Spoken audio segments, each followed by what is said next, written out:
В селе Акташ в Горном Алтае проходят съемки масштабной военной драмы «Бансу» режиссера Павла Костомарова. На роль алиутского шамана утвержден солист Национального театра танца Дмитрий Артемьев. В фильме задействованы актеры Герасим Васильев из Сахатеатра и Георгий Бессонов из Театра юного зрителя. Подробнее в сюжете Туяры Константиновой. Бансу – это для каждого он свой. Алиуты в него верят, материалисты, коммунисты нет. Американцы его почувствовали, но его никто не видел, никто не пощупал, никто не потрогал. Поэтому для меня это дух войны, который спустился 30 лет назад, а потом сейчас, в 1943 году. И это было две войны. Первая мировая, Вторая мировая. Павел Костомаров приступил к съемкам фильма «Бансу» в окрестностях Телецкого озера. Название водоема на южно-алтайском языке звучит как «Алтын-кёль» – «Золотое озеро». Фильм планировали снимать в Америке, потом Грузии, но проблемы коронавируса перенесли съемки на Алтай. Дмитрий Артемьев был утвержден на роль, потому что он прекрасен, талантлив, и у него удивительный профиль, удивительное лицо, удивительно он самоотверженно играет.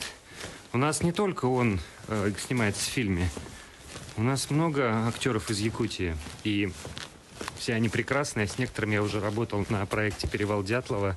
Для съемок военного триллера собрали международный актерский состав из России, Германии и Великобритании. По задумке режиссера для якутянина Дмитрия Артемьева изготовили костюм из медвежьей шкуры весом более 10 килограмм. Это мой дебют. Я никогда не играл в других картинах. Я исполняю роль шамана и батюшки. Роль шамана я исполнял в спектакле «Боксорью», в своем театре танца. Батюшки тоже, между прочим, я исполнял в спектакле Ерхадана. Батюшка тоже благословляет. Благое слово, как вот алгысчит. И вот потому и как-то мне близко.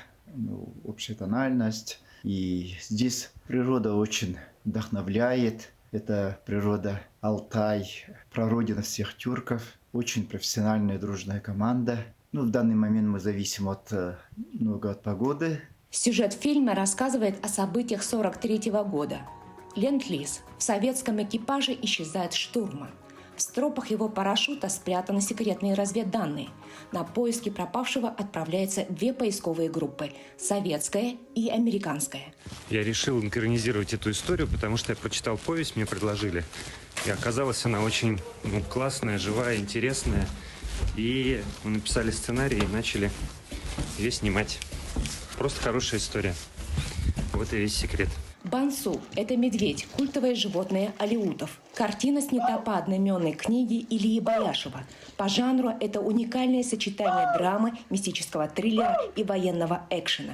Это повесть о настоящих людях. Про то, как на каких-то неведомых ресурсах души раз за разом совершается невозможное. Фильм выйдет на большие экраны в 2022 году. Туяра Константинова, Джор Березкин, Москва.